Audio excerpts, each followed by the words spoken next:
नमस्कार, जय जोहार। साथियों, जागो पंच में आप सभी का हार्दिक स्वागत, अभिनंदन।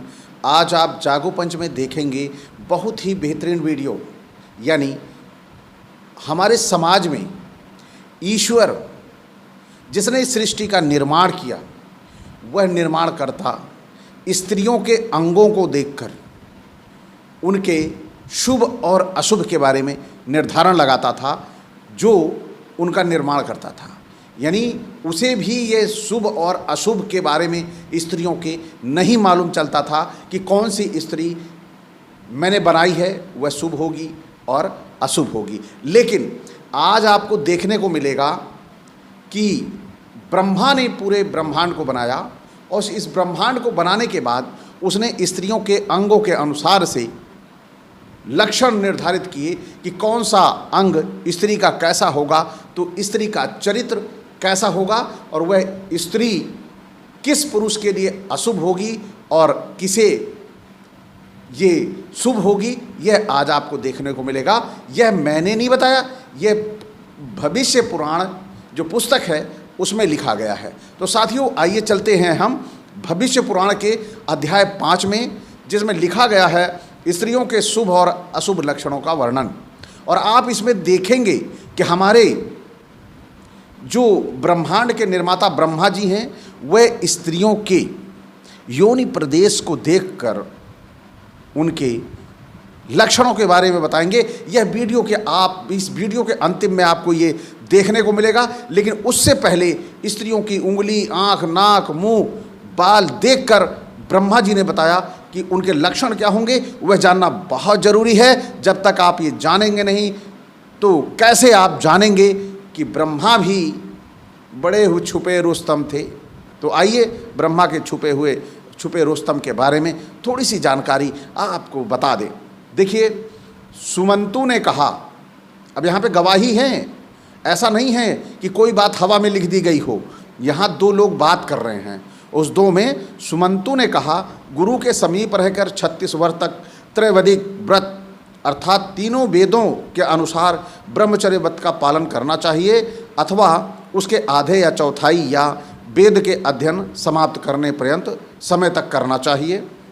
हे नृपोत्तम, तीनों वेदों का या 2 वेदों का अथवा एक वेद का विधिवत अध्ययन कर अखंड ब्रह्मचर्य पालन करने वाला ब्रह्मचारी गृहस्थ आश्रम में प्रवेश करे।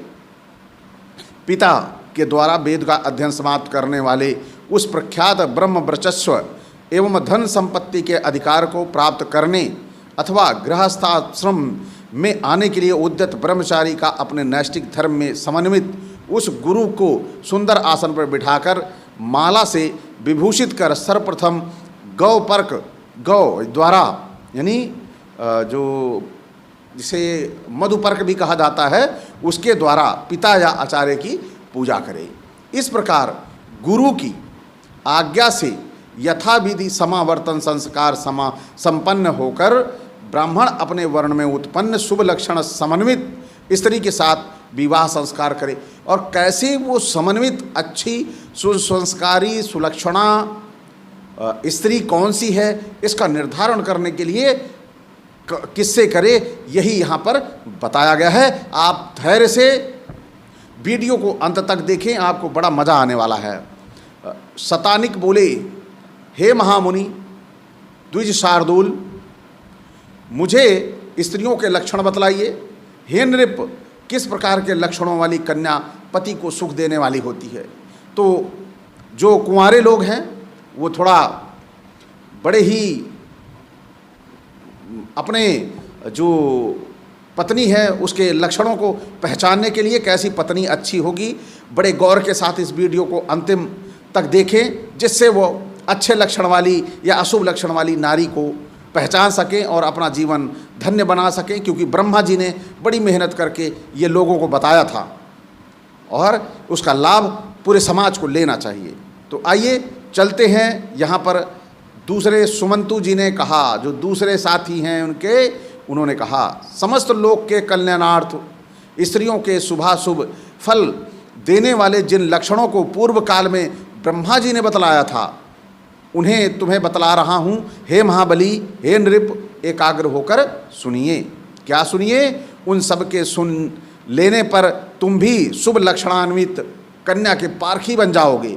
और इस वीडियो को अगर आप सभी अंतिम तक देखोगे तो शुभ लक्षणों वाली, अशुभ लक्षणों वाली और उसके अंतरंग अंगों को भी देखकर आप उसके भविष्य के बारे में जान लेंगे कि वो कैसी रहेगी, कैसी नहीं रहेगी।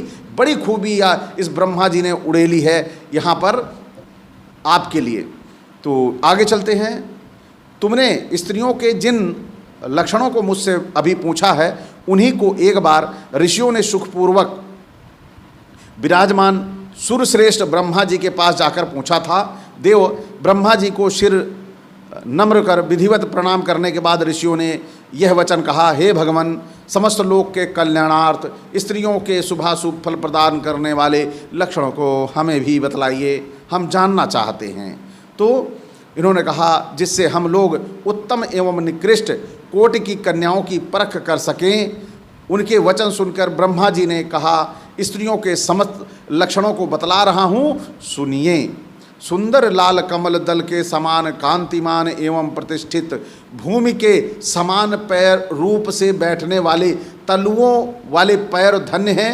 वे स्त्रियों के भाग्य की वृद्धि करने वाले होते हैं। यानी जिन स्त्रियों के पैर रखने पे बीच में थोड़ा सा ऐसे उठा होगा, वह स्त्रियां ठीक नहीं होती हैं। जिनके तलवे जो हैं वह पूरे के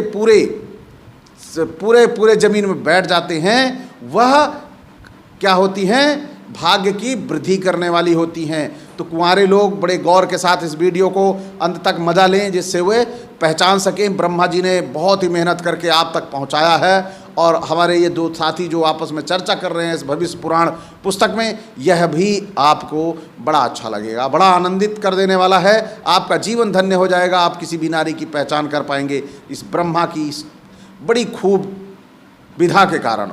आइए, जो कराल मांस रहित, रूखा और नसों से उभाड़ से युक्त हो, वे स्त्रियों का चरण निसंदेह दरिद्र दुर्भाग्य देने वाला होता है। सघन, गोली, चिकनी एवं छोटे सुंदर नखों वाली पैर की उंगलियां स्त्रियों को परम ऐश्वर्य एवं राजपद को देने वाली होती हैं।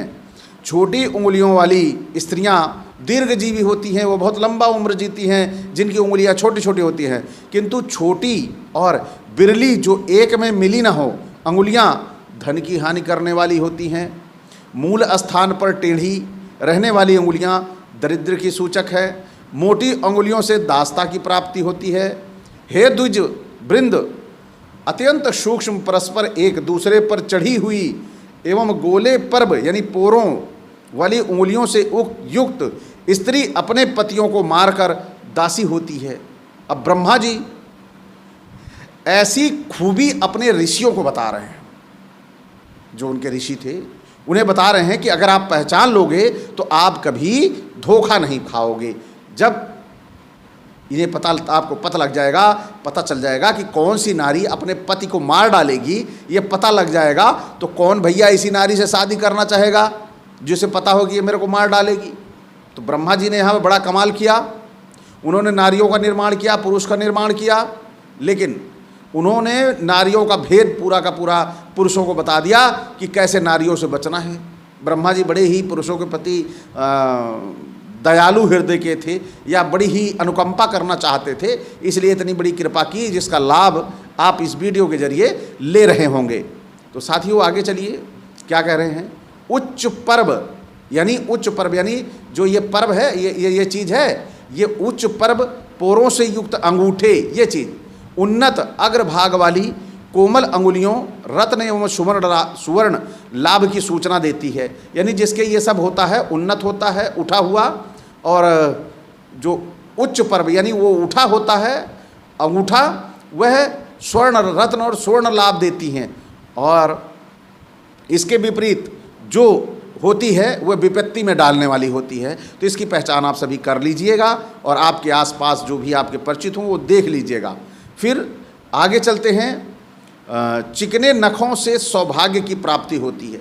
लाल नखों से प्रचुर धन मिलता है। यानी नख माने नाखून, इन नाखूनों से पहचान होती है। उन्नत नखों से युक्त अनेक पुत्रों की प्राप्ति होती है और सूक्ष्म नखों से राजस्व की प्राप्ति होती है। स्त्रियों के पांडुर टूटे फटे रूखे नीले एवं धूमिल तथा खर नखों से निर्धरता बढ़ती है, यानी गरीबी बढ़ती है।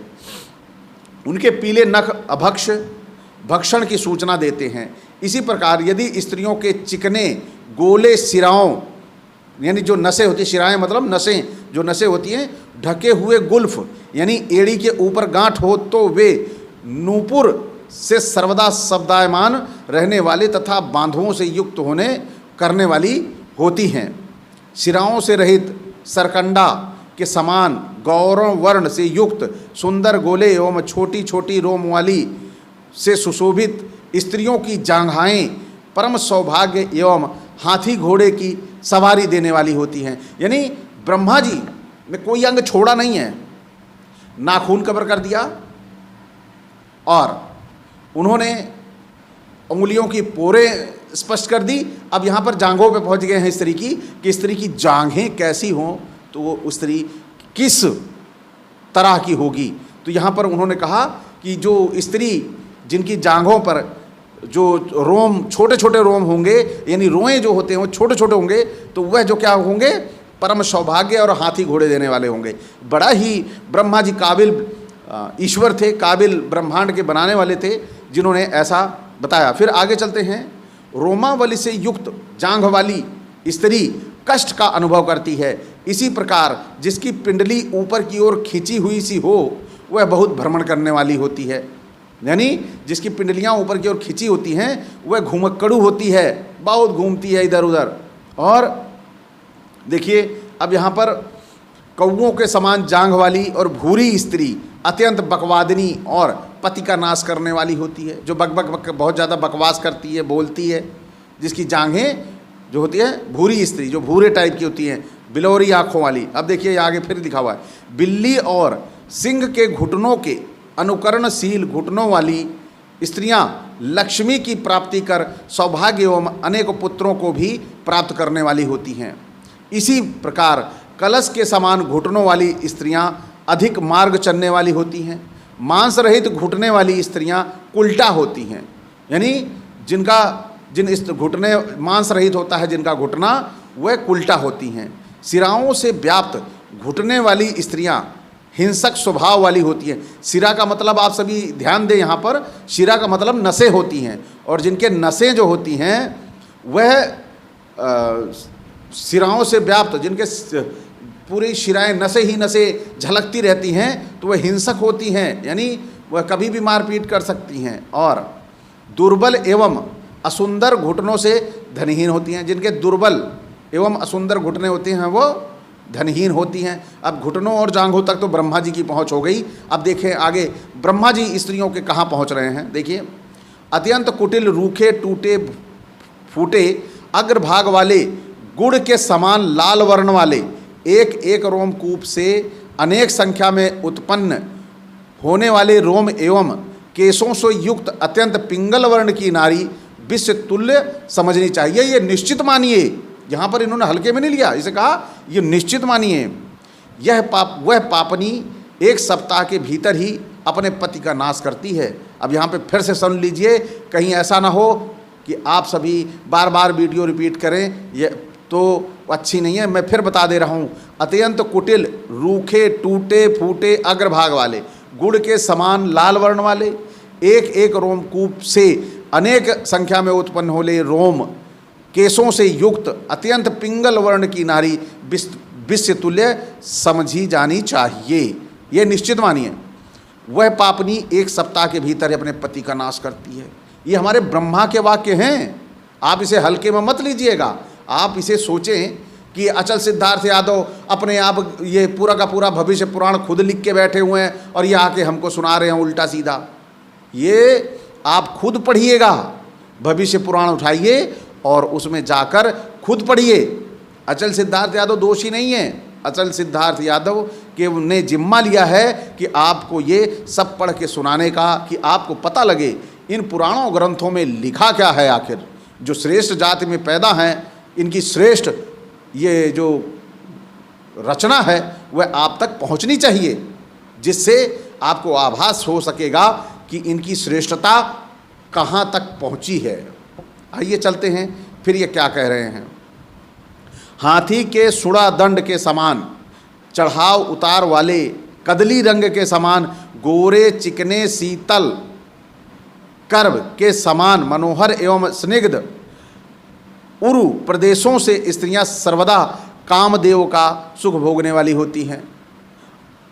बंध गए हैं मांसपिंड, यानी बंधे गए जो मांसपिंड हैं, जिनमें ऐसे उर्वों से युक्त स्त्रियां परम दुर्भाग्यशील होती हैं। परंतु बहुत रोम वाली, यानी जिनके रोम होते हैं जो उर्वों में, उसे बंधन की प्राप्ति होती है। उसी प्रकार सूक्ष्म उर्वों वाली स्त्रियों का वध होता है, ऐसा लोग कहते हैं, ब्रह्मा भी कह रहे हैं। बताइए, कोई दूसरा कह रहा हो तो बात हो, लेकिन यहाँ कह रहे हैं कि ऐसी स्त्रियाँ होती हैं। कैसी? जो जिनका जो सूक्ष्म रूप वाली स्त्रियां हैं, वह उर्वों वाली उनका स्त्रियों का वध होता है, ऐसा लोग कहते हैं। ब्रह्मा कह रहे हैं, कोई दूसरा कहता तो उसे आप मानते कि चलो ठीक है, ये आम व्यक्ति है, ये कह रहा है कि ऐसा लोग कहते हैं, लेकिन यहाँ ब्रह्मा खुद कह रहे हैं। तो अब हम यहाँ पर देख रहे हैं कि कैसे हमारे समाज में ये अंधविश्वास और ये जो हमारे देवी देवता हैं, ये कैसी बातें लिखा करते थे, कैसी बातें बोला करते थे, यह बड़े मज़ेदार है। लेकिन फिर चलते हैं, हम पुस्तक का मज़ा लें। मध्य में छिद्र भाग वाले उर्वों से प्रभुत्वहीनता की प्राप्त होती है।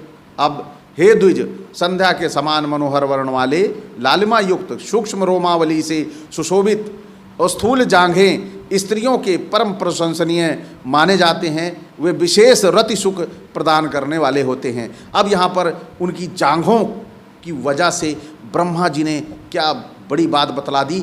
यह बात आप सभी को पता न चलती, लेकिन जागो पंच ने आप तक ये बात पहुँचाई कि कैसी जांघ ही होनी चाहिए जिससे वह स्त्रियां रति सुख देने वाली होती हैं। तो भैया, आप सभी यहाँ तक की कहानी सुने और देखें, और अगली इस कहानी का अगला भाग, क्योंकि वीडियो बहुत लंबा बन रहा है तो मैं इसे यहीं रोकूंगा, लेकिन जांघों के ऊपर का भाग अगले वीडियो में सुनने के लिए आप सभी इसका भाग 2 देखें, तभी आपको मज़ा आएगा और पता चलेगा कि हमारे ये ब्रह्मा जी कैसे शुरू हुए थे, उंगलियों के पोरों से, रोएं से, शरीर की नसों से होते हुए जांघों तक पहुँचे हैं, और जांघों के बाद बहुत मज़ा आने वाला है। कल के एपिसोड में आप सभी देखते रहें, ज़रूर देखें, और साथ में जिन्हें अच्छा लगा हो वह चैनल लाइक ज़रूर करे, और जिसे जो नया देख रहा है वो चैनल को सब्सक्राइब करना ना भूले, और साथ ही बेल आइकन की घंटी दबा ले, जिससे हमारे वीडियो का नोटिफिकेशन आप तक पहुंच जाए। तो साथियों, इसी के साथ मैं आज आपसे विदा लूँगा। जय भीम, जय मंडल जी।